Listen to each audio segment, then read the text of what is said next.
அன்று காதல் பண்ணியது உந்தன் கண்ணம் கிள்ளியது அடி இப்போதும் நிறமாறாமல் இந்த நெஞ்சே நிற்கிறது.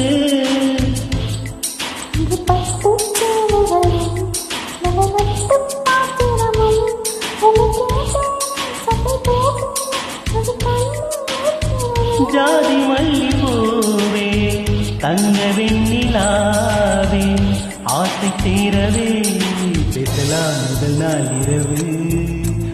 அம்மா உன்னை நேசிக்கவும் அன்பை வாசிக்கவும் சென்ற காத்தி